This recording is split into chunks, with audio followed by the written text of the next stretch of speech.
গরমের তীব্রতায় মুসলমান হিসেবে আমাদের বিশেষ কোনো করণীয় আছে কিনা? দেখুন, প্রচন্ড গরমের দাবদাহ চলছে, তাই না?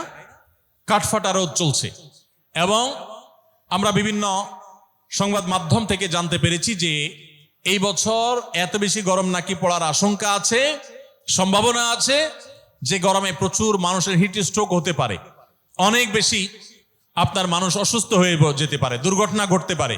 গত বছর হজে রেকর্ড সংখ্যক মানুষ হিট স্ট্রোকে মারা গেছে এবং আমরা হজে ছিলাম, সাইফুল্লাহ ভাই ছিলেন। এত গরম, এত কষ্ট, মনে হয় জান বের হয়ে যাবে। তো এরকম পরিস্থিতিতে একজন মুসলিম হিসাবে আমাদের কিছু করণীয় আছে কিনা? প্রথম হলো যে একজন দায়িত্বশীল এবং সচেতন মানুষ হিসাবে আমাদের যাতে হিট স্ট্রোকে আমরা যেন ক্ষতিগ্রস্ত না হয় তার জন্য চিকিৎসকগণ এবং সংশ্লিষ্ট বিষয় বিশেষজ্ঞগণ যে পরামর্শগুলো দিয়ে থাকেন সেগুলো আমরা খুব গুরুত্বের সাথে মেনে চলবো। আমরা জানি ভিটামিন সি, লেবুর শরবত ইত্যাদি এই সময় খুব বেশি উপকারী হয়ে থাকে, সেগুলো আমরা বেশি করে পান করব। ইহুদিদের যে সমস্ত পণ্যগুলোকে আমরা শরবত বানায় খাই, ড্রিঙ্কস কিনে খাই, সেগুলোর পরিবর্তে আমরা লেবুর শরবত ইত্যাদি বেশি বেশি খেতে পারি। যে পরামর্শগুলো ডাক্তাররা দিয়ে থাকেন, স্বাস্থ্য বিশেষজ্ঞরা দিয়ে থাকেন, সেগুলো আমরা মেনে চলবো। যথাসম্ভব নিজেদের দিকে খেয়াল রাখবো। এর পাশাপাশি মনে রাখবো, গরমের তীব্রতা, পৃথিবীতে আমরা যে গরমের অনুভব করি, এই গরমের তীব্রতা এটা কিন্তু জাহান্নামের ভাব। বুখারীর হাদিস দ্বারা এসছে, হাদিস দ্বারা প্রমাণিত যে জাহান্নামকে আল্লাহ তাআলা বছরে দুইটা ভাব ছাড়ার সুযোগ দিয়েছেন। জাহান্নামের দুইটা ডিপার্টমেন্ট আছে, দুইটা বিভাগ আছে, একটা জামহারির ঠান্ডা আর একটা নার হলো আগুন। আগুন এবং ঠান্ডা উভয় ডিপার্টমেন্ট থেকে বছরে দুইবার ভাব ছাড়া হয়। এই ভাবটাই আল্লাহ পৃথিবীতে এক এক জায়গায় এক এক সময় বন্টন করে দেন, ঠান্ডা এবং গরম আমরা অনুভব করি। এটা জাহান্নামের ভাব হওয়ার কারণে গরমের তীব্রতায় কিংবা শীতের তীব্রতায় একজন মুসলমান জাহান্নামের কথা স্মরণ করবেন এবং আল্লাহর কাছে জাহান্নাম থেকে পানা চাইবেন এবং তিনি চিন্তা করবেন।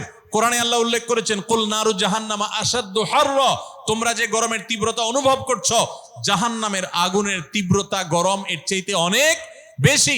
দুনিয়াতে আমরা যে আগুন জ্বালিয়ে থাকি, আমরা চুলাতে রান্না বাড়ার সময় যে আগুন জ্বালিয়ে থাকি, এর চাইতে ফ্যাক্টরিতে যে সমস্ত আগুন জ্বালানো হয় সেগুলোর তীব্রতা অনেক বেশি।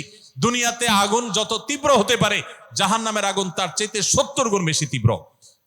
ভাইরা আমার, তো এই জন্য এই গরমের তীব্রতা আল্লাহর কাছে জাহান্নাম থেকে পানা চাইবো। অনেকে গরম তীব্র হলে গালিগালাজ শুরু করেন, বিদ্যুৎ গেলে বিদ্যুৎ কর্তৃপক্ষের 14 গোষ্ঠী ধরে গালিগালাজ করেন, গরমের মা বাপ তুলে অনেকে গালিগালাজ করে, আছে না নেই?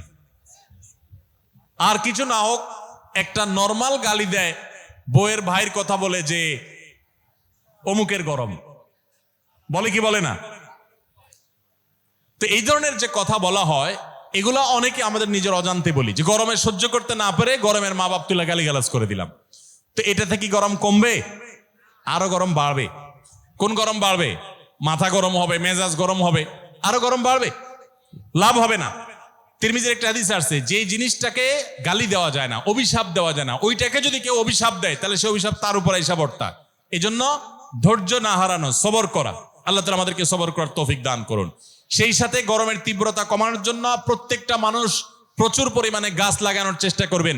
আপনারা জানেন যে আমাদের দেশে যেই পরিমাণ বনাঞ্চল থাকা দরকার, এগুলা নানান সময়ে কলকারখানার নামে, এগুলা নানান সময়ে নানা নামে নিধন করা হয়। আমরা নিজেরাও প্রয়োজনে অপ্রয়োজনে নিধন করি। ইসলাম সাদকায়ে জারিয়া হিসাবে গাছ লাগাইতে আমাদেরকে উৎসাহিত করেছে। মসজিদ বানানো যেরকম সওয়াবের কাজ, মাদ্রাসা বানানো যেরকম সদকা জারিয়ার কাজ, গাছ লাগানো কিন্তু একটা সদকা জারিয়ার কাজ। আমরা গত বছর আসুন্নাহ ফাউন্ডেশন থেকে 1 লক্ষ গাছ লাগিয়েছি সারা দেশে। আপনাদের নওগাঁ জেলাও লাগানো হয়েছে এবং সারা দেশে আমরা প্রচুর পরিমাণে লেবুর গাছ লাগিয়েছি, আম গাছ, পেয়ারা গাছ ইত্যাদি আমরা লাগিয়েছি। আপনি নিজের জায়গায় হলে তো ভালো, না হলে আরেকজনের জায়গায় নিজের খরচে লাগান।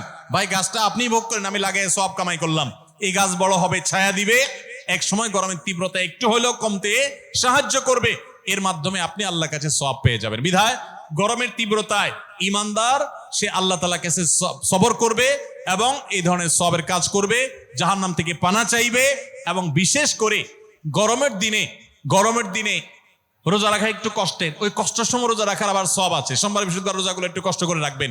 এবং সাধারণত গরমের সময় দিন অনেক বড় হয়, রাত অনেক ছোট হয়। তো এই জন্য এশার পর তাড়াতাড়ি শুয়ে গেলে ফজর নামাজ পড়াটা সহজ হবে। আল্লাহ তাআলা আমাদের সকলকে গ্রীষ্মকালীন যে আমলগুলো আছে সেগুলো গুরুত্বের সাথে পালন করার তৌফিক দান করুন।